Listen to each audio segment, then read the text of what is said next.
Bismillah. Assalamualaikum warahmatullahi wabarakatuh. Assalamualaikum warahmatullahi wabarakatuh. Alhamdulillah wassalatu wassalamu ala Rasulillah wa ala alihi wa sahbihi wa man walah. Wala haula wala quwwata illa billah, amma ba'd. Para pemirsa HSI TV dan para pendengar radio HSI yang semoga selalu dirahmati oleh Allah Subhanahu wa taala. Alhamdulillah, kita bersyukur kepada Allah Subhanahu wa taala karena kita masih diberikan kesehatan sehingga kita dapat bertemu kembali pada malam hari ini dalam acara HSI Interaktif seputar akidah Islam episode yang ke-35, yang mana acara ini akan dibimbing oleh Ustadz kita Al-Ustadz Dr. Abdurrahman Hafizahullah Ta'ala. Beliau adalah pembina dari grup WhatsApp Halaqah Silsilah Ilmiah. Kita sapa beliau terlebih dahulu. Assalamualaikum Ustadz. Waalaikumsalam warahmatullahi Apa wabarakatuh. kabar Ustadz? Ahlan wa sahlan. Insyaallah. Has jadid. Masya Allah. Gimana Jambi? Alhamdulillah. Masya Allah. Alhamdulillah. Ahlan wa sahlan. Barakallahu fiik. Baik, bagi pemirsa yang ingin bertanya seputar permasalahan akidah, bisa mengirimkan pertanyaannya melalui nomor 082211950008. Untuk pertanyaan bisa diajukan melalui pesan WhatsApp ataupun via telepon secara langsung. Barakallahu fikum. Kita bacakan pertanyaan telah masuk, Ustaz. Ya. Nah. Pertanyaannya pertama dari ART 201. Semoga Allah Subhanahu wa taala merahmati dan melindungi Ustadz beserta keluarga besar HSI. Amin. Afwan Ustadz, ana mau bertanya. Kiamat itu hanya menimpa kepada seburuk-buruknya kaum. Maksud pernyataan ini, apakah kiamat tersebut terjadi sebelum manusia dibangkitkan atau sesudah manusia dibangkitkan? Syukran jazakumullahu khairan. Ya. Bismillahirrahmanirrahim. Alhamdulillah, salatu wassalamu ala Rasulillah wa ala alihi wa sahbihi wa man walah. Alhamdulillah, kita bersyukur kepada Allah SWT yang masih berkehendak memberikan kita kehidupan dan memberikan kita kesehatan, waktu luang. Semoga Allah SWT menjadikan kita termasuk hamba-hamba Allah yang pandai bersyukur kepada Allah SWT. Tentang masalah apakah kiamah yang disebutkan dalam hadis terjadi dan yang mengalami adalah orang-orang yang paling jelek, syirarul khalqi indallah, orang-orang yang paling buruk di sisi Allah SWT, dan mereka adalah orang-orang kafir. Apakah ini terjadi sebelum apa tadi? Sebelum kiamat. Maksudnya apakah pernyataan bahwasannya kiamat itu menimpa seburuk-buruknya kaum terjadi sebelum manusia dibangkitkan? Sebelum manusia dibangkitkan atau setelah manusia dibangkitkan? Pertama, kalau yang dimaksud dengan syirarul khalqi tadi, maka as-sa'ah di sini. As-sa'ah di sini maksudnya adalah tiupan sangkakala yang pertama. Maka tiupan sangkakala yang pertama itu tidak terjadi dan tidak dialami kecuali oleh syirarul khalqi indallah. Inilah dimaksud dengan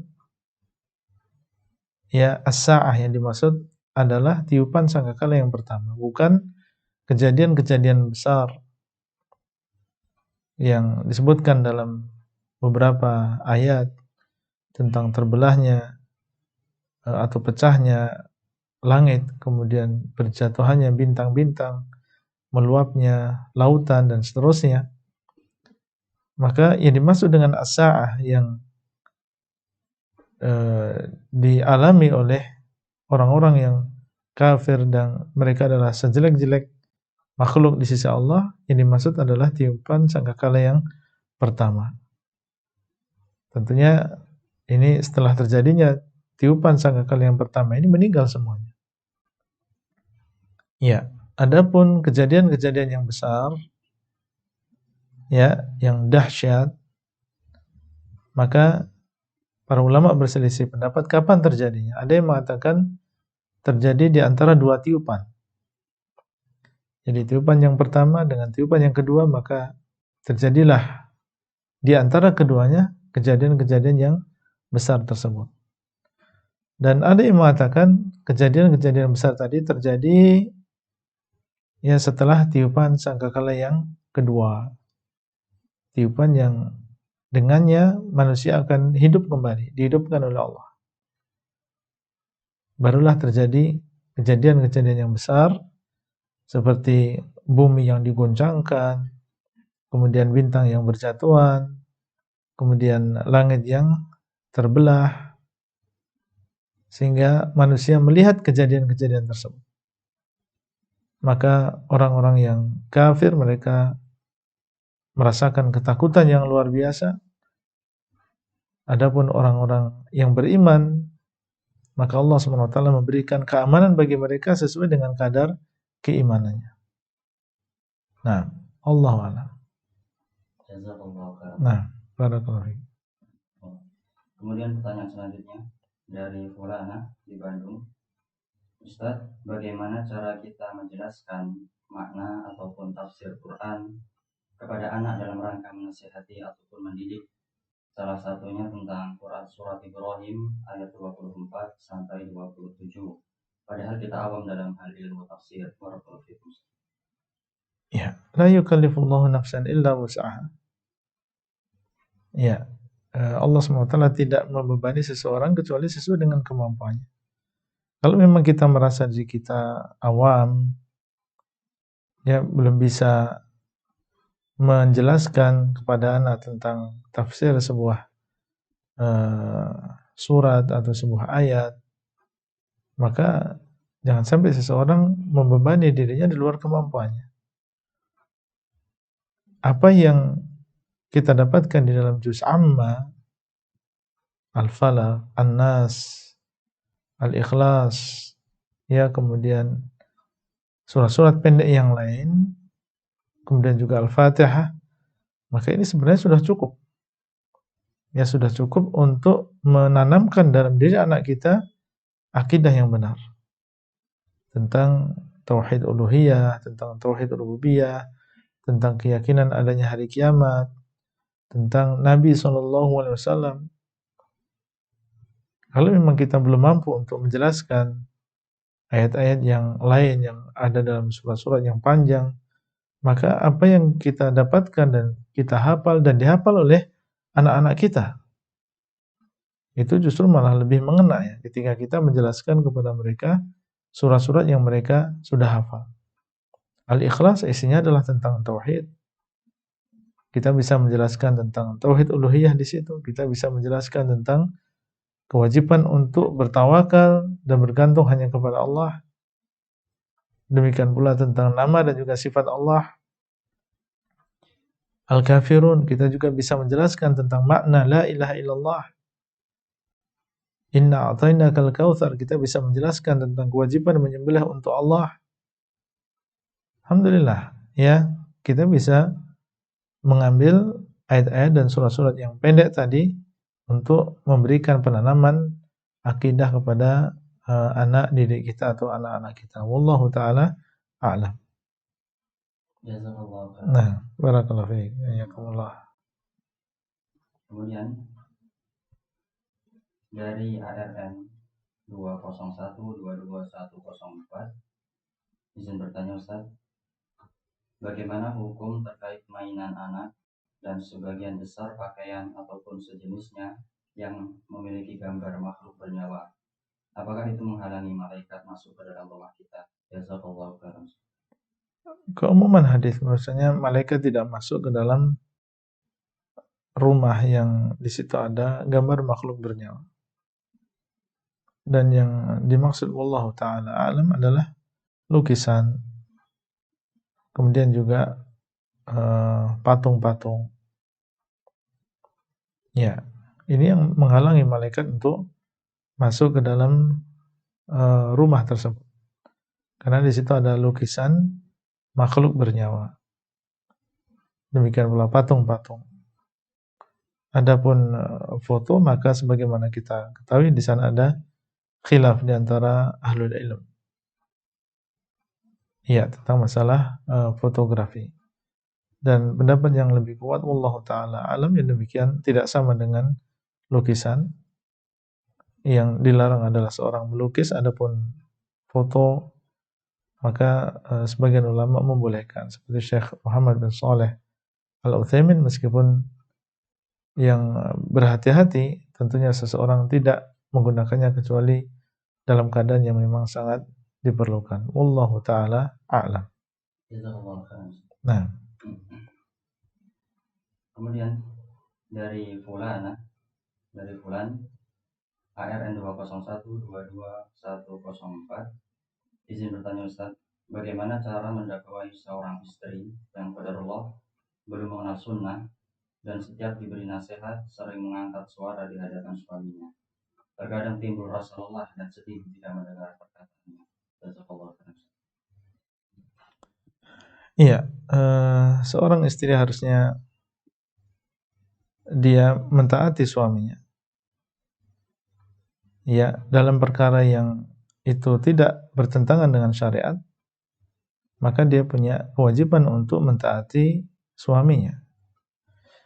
Apalagi kalau apa yang dikatakan suaminya itu adalah juga merupakan perintah Allah SWT atau perintah Rasulullah SAW. Seandainya itu berupa perkara yang mubah dan suami memerintahkan, maka kewajiban seorang istri untuk melaksanakan. Apalagi yang dia sampaikan adalah ajakan untuk taat, ajakan untuk berbuat baik, ajakan untuk meninggalkan kemaksiatan dan seterusnya. Maka tentunya di sini lebih dikuatkan lagi untuk mendengar dan taat kepada suami. Maka tidak sepantasnya seorang istri melakukan yang demikian, justru dia senang diberikan nasihat oleh seorang suami. Dia bukan hanya memberikan nafkah berupa lahir saja, tapi dia juga memberikan nasihat. Dan ini menunjukkan tanggung jawab dia sebagai seorang laki-laki, sebagai seorang suami. Dia merasa bukan hanya memberikan nafkah lahir saja, tapi dia harus mendidik istrinya dengan baik. Dia harus menasihati istrinya dengan baik. Kalau dia belum menjaga hijabnya, maka dinasihati supaya menjaga hijabnya. Kalau dia masih senang berghibah, maka dinasihati supaya jangan berghibah. Kalau dia masih mudah-mudahan atau menyanyiakan kewajiban dia sebagai seorang istri, maka dia menasihati untuk kepentingan dan kebaikan istrinya sendiri. Dan ini adalah termasuk cinta yang sebenarnya. Kasih sayang yang sebenarnya adalah ketika menyayangi istrinya dan khawatir apabila istrinya terancam dengan siksaan dan juga adab dari Allah SWT. Sehingga dia tergugah untuk memberikan nasihat. Ia tergugah untuk memberikan peringatan kepada istrinya. Dan sebagai seorang suami yang merasa memiliki tanggung jawab, maka adalah dia memberikan nasihat dan bersabar. Karena memang keumuman dalil yang menunjukkan kewajiban untuk bersabar. Ya bunayya aqimis shalah wa'mur bil ma'ruf wanha 'anil munkar wasbir 'ala ma asabak. Wahai anakku, dirikanlah salat, perintahlah kepada kebaikan, laranglah dari kejelekan, dan bersabarlah atas apa yang menimpa. Sebagaimana kita berdakwah di luar, ya tidak semulus yang kita bayangkan. Banyak di sana gangguan, mungkin cibiran dari masyarakat, teror dari seseorang, ancaman fisik dan seterusnya. Maka di dalam rumah pun juga demikian. Ketika seorang suami dia sadar dan memberikan nasihat kepada istrinya, atau seorang ayah memberikan nasihat kepada anaknya, atau seorang anak ingin memberikan nasihat kepada orang tuanya, maka di sana ada ujian. Ya, ada cobaan bagi orang yang beramar ma'ruf nahi munkar. Sehingga Allah SWT mengatakan, wal 'asri innal insana lafi khusrin illa alladziina aamanu wa 'amilus shalihat wa tawashaw bil haqqi wa tawashaw bis sabr. Demi masa sesungguhnya setiap manusia itu berada dalam kerugian kecuali orang-orang yang beriman, beramal soleh, dan saling menasihati dengan kebaikan, dengan kebenaran, dan saling menasihati dengan kesabaran. Ya, saling menasihati dengan kebenaran yaitu berdakwah. Kemudian saling menasihati dengan kesabaran. Karena orang yang berdakwah perlu kesabaran. Apalagi yang dia dakwai di sini adalah yang memang dikabarkan oleh Nabi SAW bahwasanya dia tidak akan lurus, diciptakan dari tulang rusuk laki-laki. Hawa diciptakan dari tulang rusuk bapak kita yaitu Adam alaihissalam. Yang memang keadaannya adalah bengkok. Ya, sehingga meskipun kita berusaha untuk bagaimana supaya dia lurus, ya nggak bisa. Memang dia diciptakan dalam keadaan bengkok. Maka seorang bersabar dan jangan dia putus asa atau merasa capek dan juga lelah dan dalam menasihati. Dia sampaikan sesuai dengan kemampuan dia, didoakan, dan kalau dia mendengar ucapan yang tidak mengenakkan atau perilaku yang menyakitkan, ya dia bersabar. Ya, bersabar, dan Allah mengatakan innama yuwaffas sabiruna ajrahum bighairi hisab. Sungguhnya Allah akan menyempurnakan pahala bagi orang-orang yang bersabar tanpa hisab. Wallahu taala a'lam. Jazakallahu khairan Ustaz. Nah, Kemudian dari santri Mulzamah Ustaz, ya, HRMN 201011115 ya. dari Muhammad Ridho Rizki Ahad. Tentang bermuamalah dengan ahlul bid'ah, kita dianjurkan mudarah dan dilarang mudahanah. Sedangkan muwazanah itu apa Ustaz? Dan bagaimana hukumnya? Kemudian selanjutnya, bagaimana cara mendapatkan ma'iyah Allah yang khas Ustaz? Karena sangat butuh dan merasa kehidupan dunia semakin hari semakin sempit. Barakallahu fiikum Ustaz. Ya.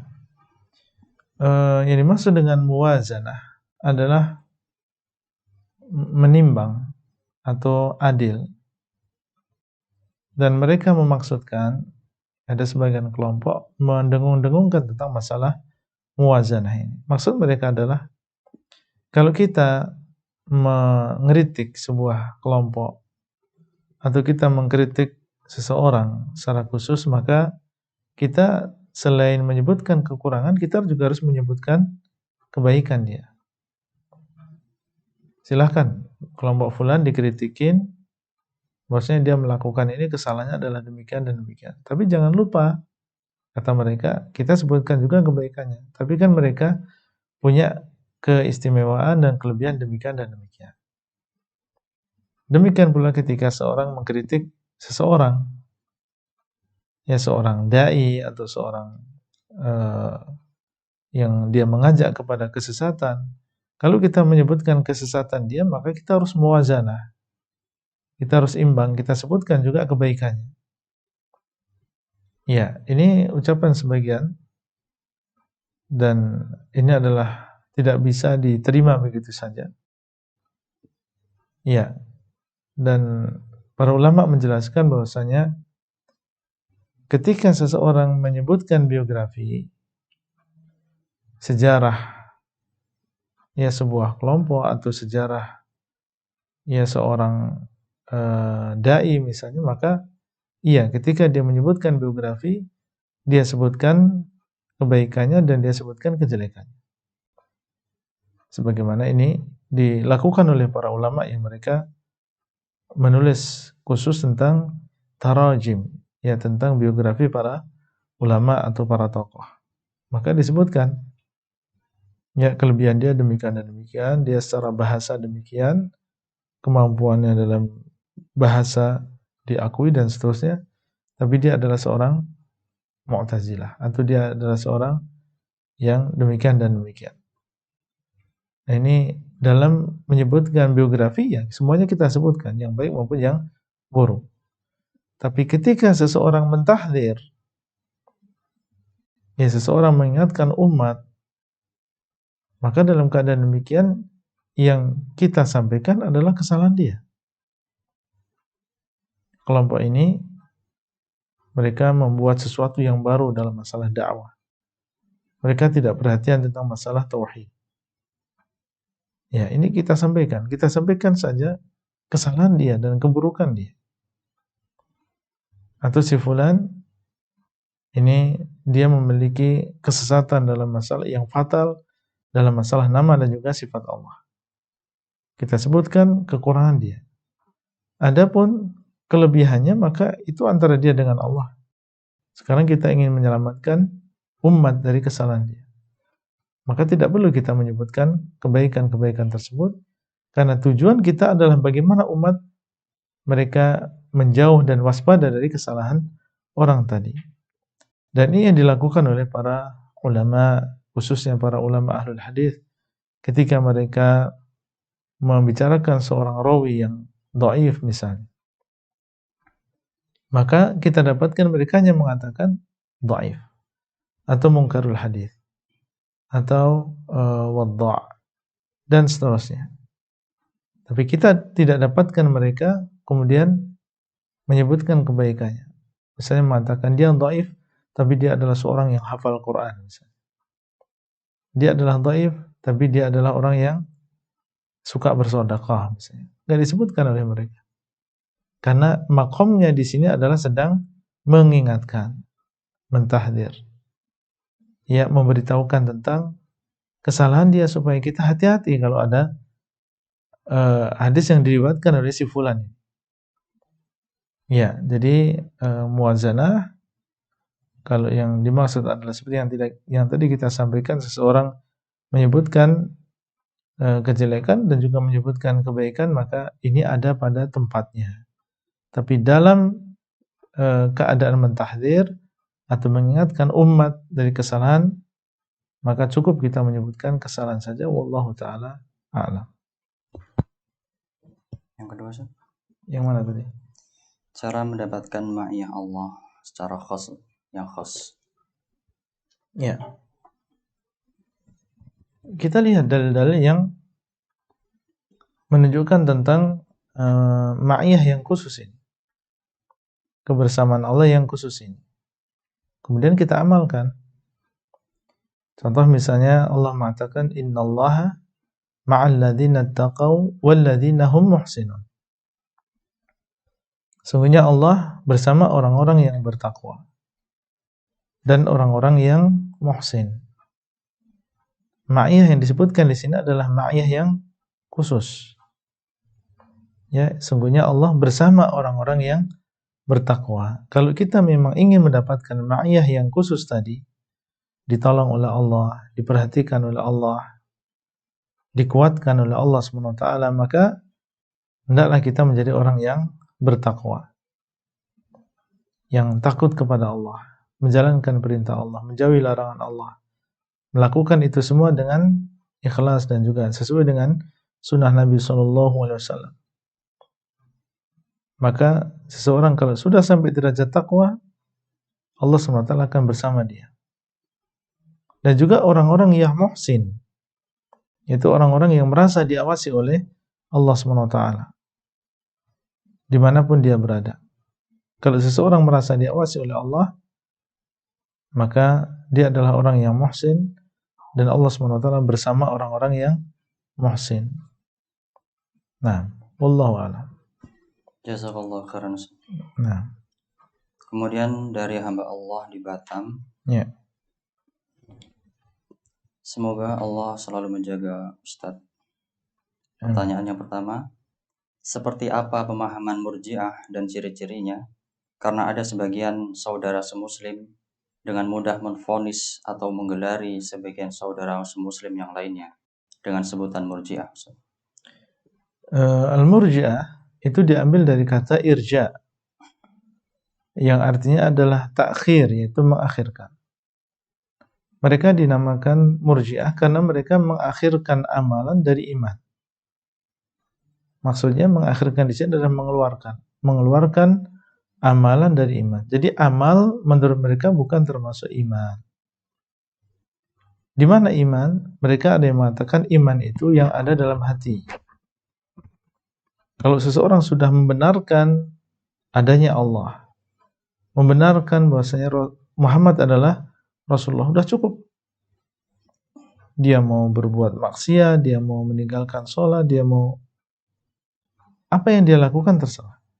Yang penting dia membenarkan adanya Allah dan meyakini Muhammad adalah Rasulullah.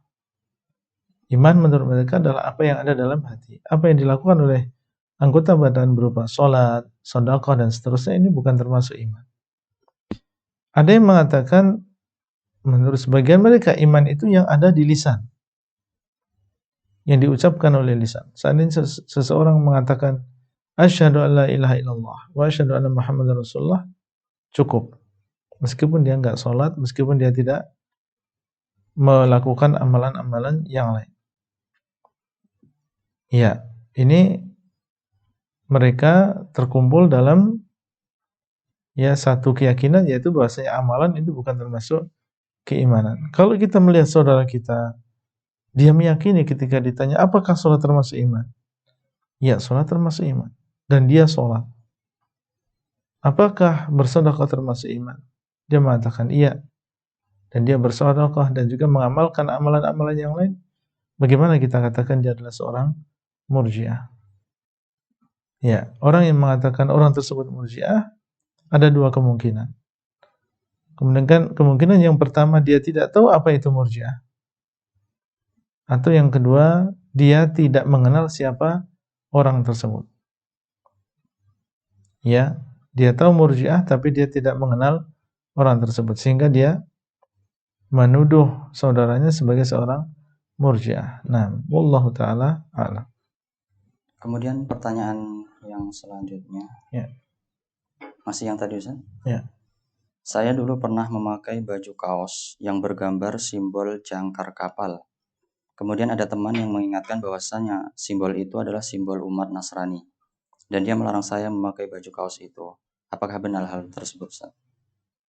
Ya, tidak benar yang demikian ya. Yang namanya salib ini ada bentuknya secara khusus. Ya, panjang ada dua garis ya. Ada yang dari atas ke bawah, ada yang dari samping. Dan yang dari atas ke bawah lebih panjang daripada yang dari samping. Ini dinamakan dengan salib. Ya, dan garis yang dari atas ke bawah ini pas berada di tengah-tengah. Inilah yang dimaksud dengan salib. Ya, sebagian orang berlebihan sehingga setiap kali dia melihat seakan-akan itu adalah palang, baik itu yang ada di simbol ini dan juga itu, karena di situ ada serupa dengan palang, akhirnya dianggap itu adalah salib. Kemudian disebarkan, ini simbol-simbol ini enggak boleh, karena ini adalah syiar-syiar orang-orang Nasrani dan seterusnya. Ini pernah ditanyakan kepada guru kami, yaitu Syekh Abdul Muhsin Al-Abbad, dan beliau menyampaikan demikian. Jadi yang namanya salib ini bentuk yang sudah ma'ruf. Jangan kita kemudian berlebihan. Setiap kali ada sesuatu yang terlintas dia seperti salib, kemudian kita anggap itu adalah sebuah salib. Kalau demikian kita akan menyusahkan diri sendiri. Karena banyak sekali di sekitar kita gambar-gambar yang ada dua garis yang saling bersimpangan. Apakah kemudian itu dikatakan itu adalah bentuk salib? Ini seseorang menyusahkan dirinya sendiri. Jadi Allah Ta'ala alam, apa yang tadi disebutkan berupa jangkar tidak masalah. Ya, tidak masalah dipakai. Itu bukan makhluk hidup dan juga bukan bergambar salibnya. Tapi kalau gambarnya jelas salib, ini yang tidak boleh. Tapi kalau hanya serupa tapi dia bukan salib, maka tidak masalah yang demikian. Wallahu taala a'lam. Nah. Kemudian pertanyaan selanjutnya dari Indra di Bogor. Mau bertanya mengenai menegakkan qisas di hari akhir, di mana disebutkan akan didatangkan orang yang zalim dan orang yang dizalimi seperti pencurian, penipuan, hutang, dan umpatan. Yang ingin Ana tanyakan mengenai umpatan, jika umpatan tersebut adalah ada di dalam hati kita, apakah tetap akan dikisos, Ustaz? Bagaimana cara taubatnya di dunia? Karena jika kita sampaikan umpatan tersebut kepada orang yang kita umpat, belum tentu dia mau menerima. Selama tidak diucapkan tidak masalah. Ya, terkadang apa yang ada dalam hati kita itu adalah bisikan syaitan, bukan dari asalnya dari kita. Dia yang menyuruh kita untuk memusuhi saudara kita, untuk mencela saudara kita. Ya, selama tidak diucapkan oleh lisan kita, maka kita tidak terkena atau tidak dihisab. Ya, dengan kalau hanya sekedar apa yang ada dalam hati kita. Jadi wallahu ta'ala alam, itu menjadi bencana bagi seseorang dan akan dikisos kalau itu sudah diucapkan.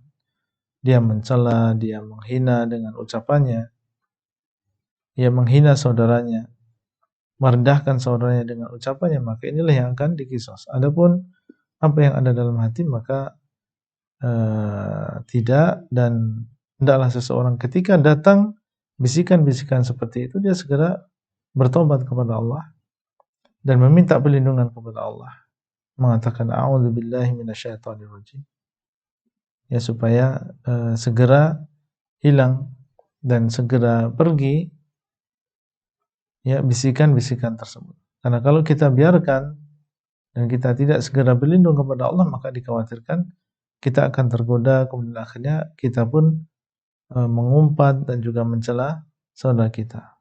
Nah, wallahu ta'ala a'lam. Nah, melanjutkan pertanyaan yang tadi Ya. mengenai hutang. Jika kita dulu 20 tahun yang lalu pernah ada hutang sama bank di luar negeri, bagaimana cara membayarnya? Pasti sulit karena tempatnya mungkin sudah tidak ada ataupun sudah pindah. Yang pernah Ana lakukan yaitu Ana infak atas nama bank tersebut sejumlah hutang. Mohon nasihatnya, Ustaz. Ya, kalau memang kita punya hutang, ya kita berusaha untuk mengembalikan hutang tadi kepada yang memiliki. Adapun seseorang langsung bersedekah atas nama yang memiliki uang tadi, sementara memungkinkan bagi dia untuk mengembalikan dan dia masih ada, maka jangan kita menggunakan cara ini. Tapi kita mungkin mengirim uang ke orang yang ada di sana, ya, atau kita sendiri yang datang ke sana kalau memang memungkinkan. Adapun seseorang mengetahui itu masih mungkin dan bisa dia ke sana atau titip kepada orang lain, kemudian dia berinisiatif bersedekah atas nama bank tadi, wallahu alam, ini tidak dibenarkannya demikian, tapi seharusnya dia melakukan cara tadi, yaitu kalau bisa datang ke sana dan membayar atau menitipkan kepada orang lain supaya membayarkan. Wallahu ta'ala a'lam. Nah, kemudian pertanyaan selanjutnya dari hamba Allah. Semoga Allah senantiasa menjaga Ustaz dan kaum muslimin.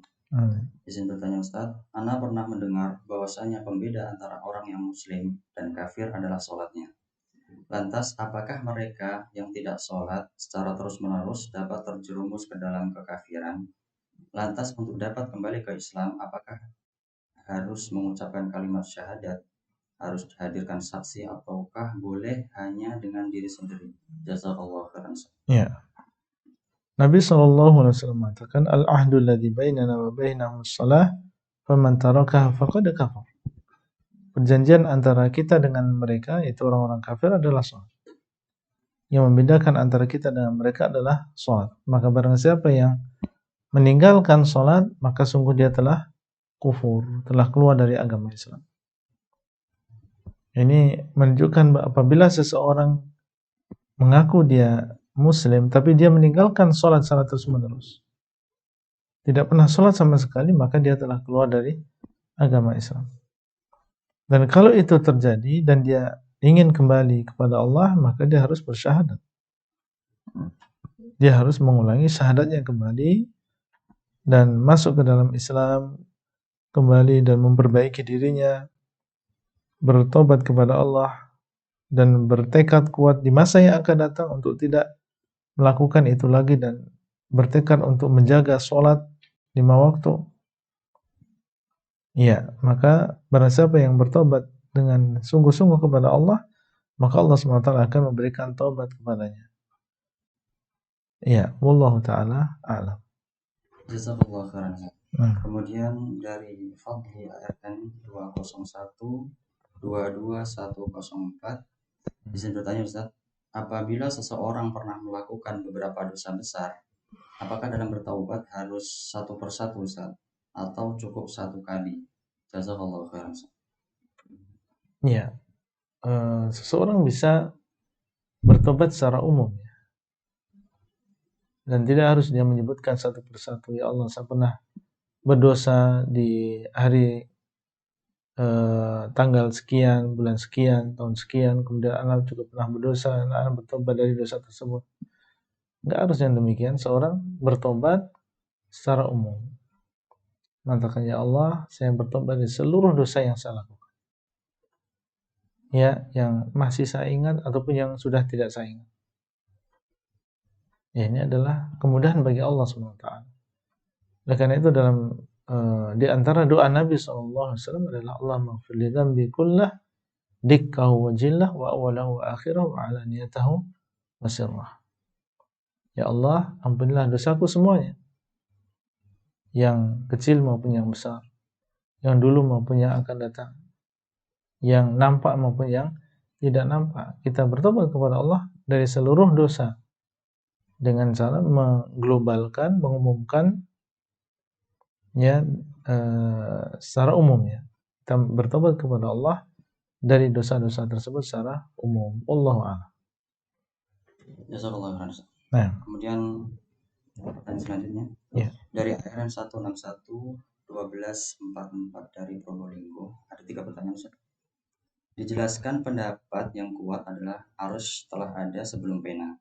ya. Maka apakah berarti arsy ada sebelum ditulis pena? Ya, arsy ada sebelum pena menulis, ya.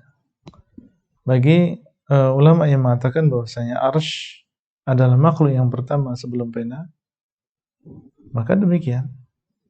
Ya, jadi arsy lebih dahulu diciptakan oleh Allah daripada pena itu sendiri. Nah, dan bukan berarti bahwasanya pena tidak menulis tentang arsy.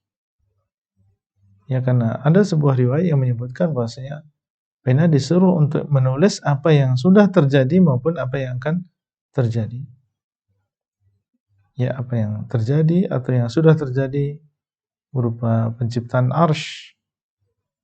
Ya, dan apa yang akan terjadi setelah diciptakannya pena tadi maka juga ditulis. Wallahu taala a'lam. Kemudian pertanyaan yang kedua, dijelaskan bahwa al-mutakallim tidak menjadi nama Allah karena masih memiliki kemungkinan kekurangan dalam lafaznya, Ya. yaitu berbicara yang tercela. Maka bila demikian, bukankah al-hayyu secara lafaz juga mengandung kemungkinan kekurangan, sebab ada kehidupan yang baik dan ada yang buruk? Ataukah ketika suatu lafaz telah ditetapkan sebagai nama Allah dalam Al-Quran ataupun hadis sahih, maka hilanglah kemungkinan buruk dari lafaz tersebut? Ya, Al-Hayyu termasuk nama Allah. Ya, Al-Hayyu termasuk nama Allah. Allahu la ilaha illa huwal hayyul qayyum. Maka kita harus menetapkan bahwasanya Al-Hayyu ini adalah satu di antara nama Allah Azza wa Jalla. Adapun Al-Mutakallim, maka ini bukan termasuk nama Allah. Karena yang namanya nama Allah ini tauqifiyah. Ya, dan tidak ada di sana dalil yang menunjukkan bahwasanya Al-Mutakallim adalah termasuk nama Allah. Adapun Al-Hayyu maka nas bahasa itu adalah termasuk nama Allah. Nah, wallahu a'lam.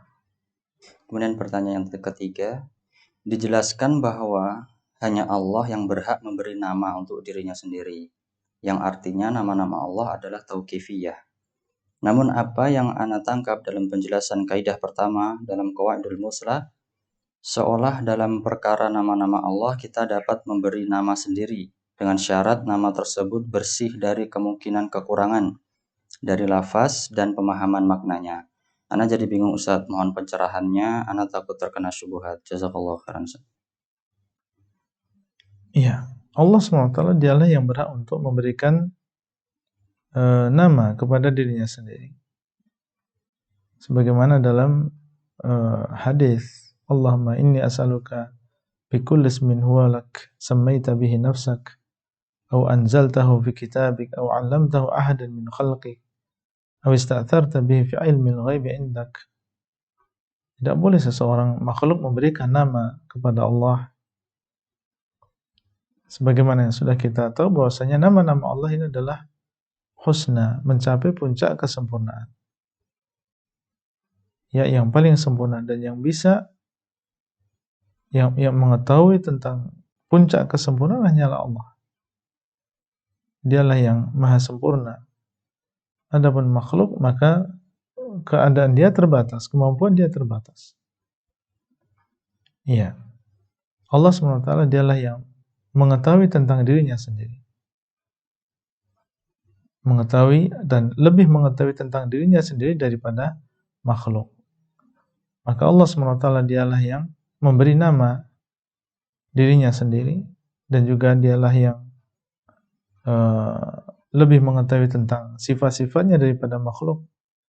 Oleh karena itu tidak boleh seorang hamba memberi nama Allah dengan nama-nama yang tidak ada dalilnya atau mensifati Allah dengan sifat-sifat yang tidak ada dalilnya. Nah, dari mana dikatakan bahwasanya boleh bagi seorang makhluk untuk memberi nama Allah? Nah, wallahu taala a'lam. Nah, jazakallahu khairan. Kemudian dari Naufal HRN 202, ana mau bertanya Ustaz, Allah memberi hidayah dari manapun, bahkan lewat hal-hal yang haram, sekalipun seperti lewat undian pada masa jahiliyah. Bagaimana mengetahui sesuatu itu dari Allah dan bukan dari syaitan, Ustaz? Diulang pertanyaannya.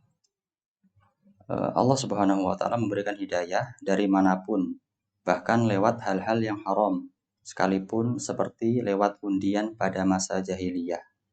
Bagaimana mengetahui sesuatu itu dari Allah dan bukan dari syaitan? Ini pertanyaan yang perlu diperjelas. Allah SWT menurunkan syariat. Ia menurunkan syariat. Yang di situ kita mengetahui apa yang diridhai oleh Allah SWT. Iya, maka yang sesuai dengan syariat yang disebutkan oleh Allah dalam Al-Quran atau disebutkan oleh Nabi SAW dalam sunnah, maka itu berasal dari Allah. Al-haqqu min rabbik. Kebenaran adalah dari Allah. Dan apa yang menyelisih itu berarti itu dari syaitan. Yang menyelisih itu berarti dari syaitan. Nah, kemudian pertanyaan selanjutnya dari hamba Allah. Di dalam kubur kita akan ditanya dengan 3 perkara. Pertanyaannya, apakah Nabi Muhammad SAW juga ditanya demikian, Ustaz? Semuanya akan ditanya oleh Allah SWT kecuali yang memang ada di sana yang dikecualikan sebagaimana dalam hadis. Asalnya semuanya ditanya, baik para nabi maupun yang lain. Karena Nabi SAW mengatakan, "Idza qubira ahadukum," apabila dikuburkan salah seorang di antara kalian. Ya, maka ini umum semuanya. Baik yang muslim maupun yang kafir, bahkan orang yang munafik. Ini asalnya. Wallahu taala alam. Apakah di sana ada hadis yang mengkhususkan untuk para nabi dan rasul? Setahu kita tidak ada yang demikian. Maka kita kembali kepada asal. Ya, di sana ada yang dikecualikan seperti orang yang mati syahid misalnya. Maka ini ada pengecualian. Nabi SAW pernah ditanya, "Ma balul mu'minina yuftanuna fi quburihim illa syahid?" wahai Rasulullah, kenapa orang-orang yang beriman mereka ditanya di dalam alam kubur mereka kecuali ya seorang yang mati syahid. Maka Nabi SAW mengatakan, kafa bibariqatis suyufi fitnatan, cukuplah kilauan pedang, kilapan pedang yang dia lihat di depan mata dia itu sebagai bukti tentang keimanan dia, sehingga dia tidak ditanya lagi. Ini pengecualian. Adapun yang lain yang tidak ada pengecualian, maka pada asalnya adalah akan ditanya. Wallahu ta'ala a'lam. Jazakallahu khairan. Kemudian dari Nanda ART 181171105, Ana masih bingung terkait pembahasan tentang takdir. Meskipun Ana sudah beberapa kali mengikuti pembahasan takdir, tetap saja masih banyak hal-hal yang mengganjal saat menjumpai hal-hal yang terkait takdir Allah. Ana selalu terngiang dengan pertanyaan, sampai mana kontrol manusia terhadap sesuatu yang menimpanya? Jika semuanya memang telah ditakdirkan Allah, maka di mana letak kontrol manusia terhadap sesuatu yang bisa diusahakan? Sebenarnya tentang masalah beriman dengan takdir sesuatu yang sederhana ya. Cuma sebagian orang maftun, ya terfitnah dengan kecerdasannya, ya dengan ketidaktundukannya kepada dalil. Hanya dua saja. Dia beriman dengan bahwasanya takdir sudah ditulis oleh Allah. Kemudian yang kedua, dia mengambil sebab. Itu saja. Seperti misalnya tentang rezeki sudah ditulis oleh Allah, dan dia sebagai manusia diperintahkan untuk mengambil sebab untuk mendapatkan rezeki. Orang yang sakit sudah ditulis oleh Allah, maka dia diperintahkan untuk berusaha bagaimana dia sembuh. Demikian pula seseorang masuk neraka atau masuk surga sudah ditulis oleh Allah, dan dia diperintahkan untuk berusaha bagaimana dia masuk ke dalam surga dan lepas dari neraka. Itu saja. Ya, dan itulah yang dilakukan oleh para ulama. Alhamdulillah mereka hidup dalam keadaan yang bahagia, ya, dan berpedoman bahwasanya takdir sudah ditulis oleh Allah, dan kita berdalil dengan takdir dalam perkara yang diperbolehkan seperti ketika musibah. Adapun seseorang ketika bermaksiat, maka tidak boleh dia berdalil dengan takdir. Beriman dengan takdir dan dia beramal seperti yang diucapkan oleh Nabi SAW ketika beliau mengatakan, i'malu fakullun muyassarun lima khuliqa lahu.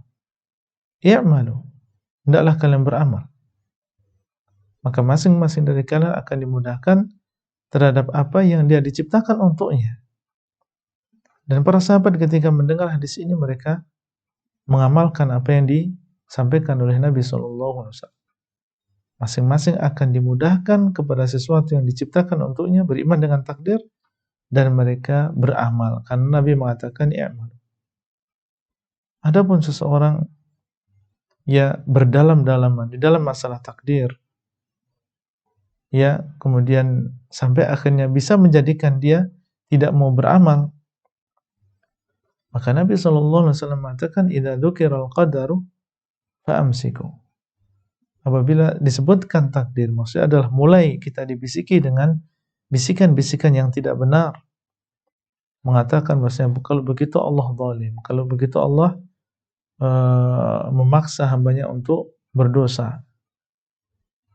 Ya, kalau demikian kita tidak perlu beramal. Ini kalau sudah ada keyakinan-keyakinan yang tidak benar tentang masalah takdir, Nabi mengatakan fa'amsiku, hendaklah kalian tahan.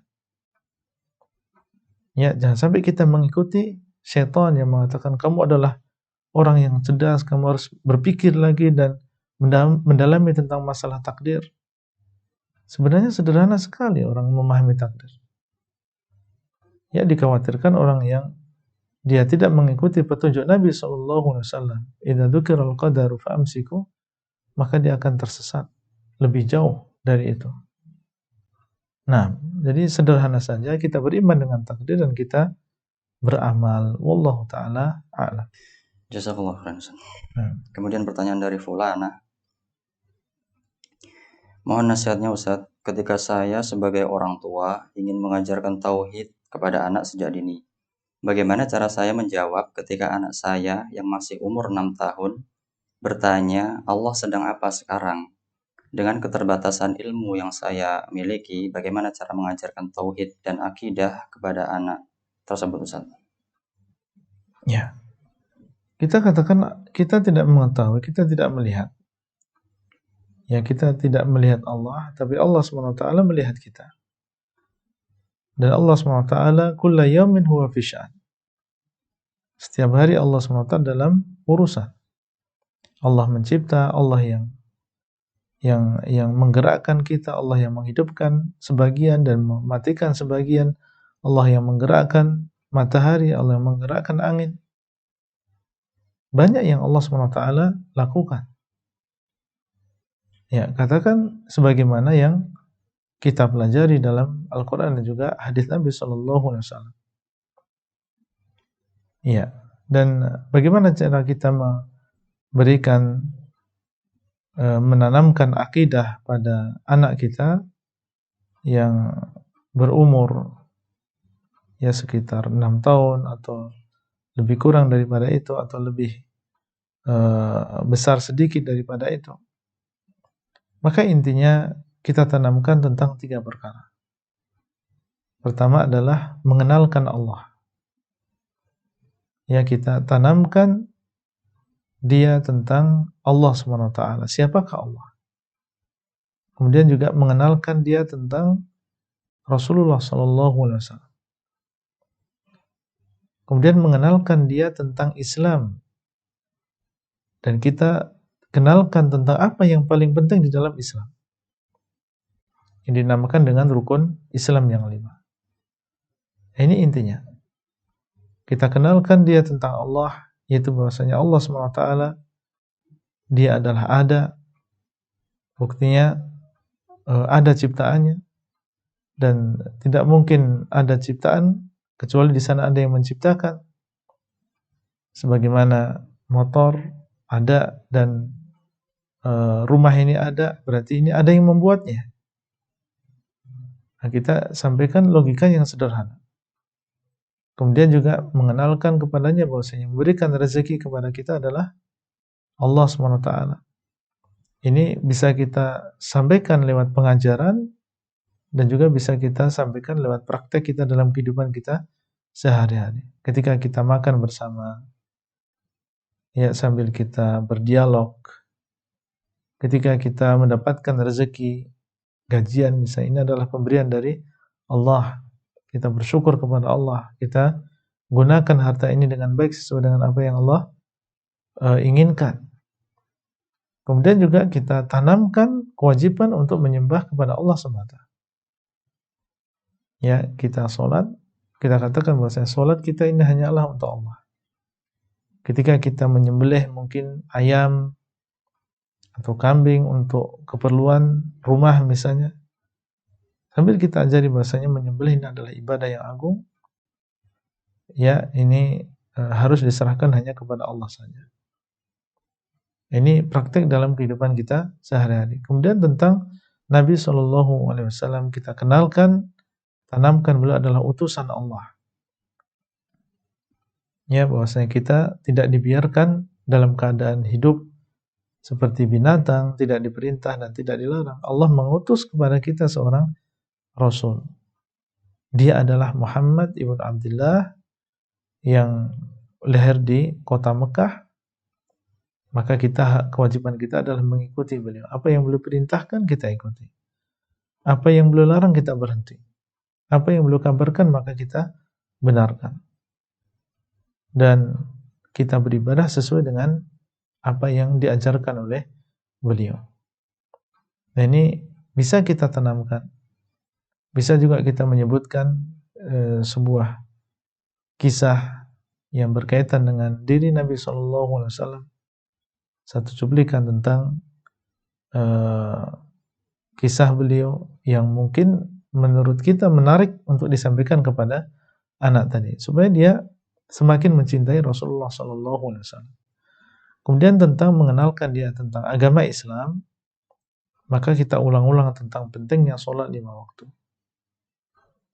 Ya, kemudian zakat bagi orang yang berkewajiban untuk membayar zakat. Puasa ketika bulan Ramadan. Haji bagi orang yang memiliki kemampuan untuk datang ke sana. Ini diulang-ulang saja, karena dengan diulang-ulang maka akan semakin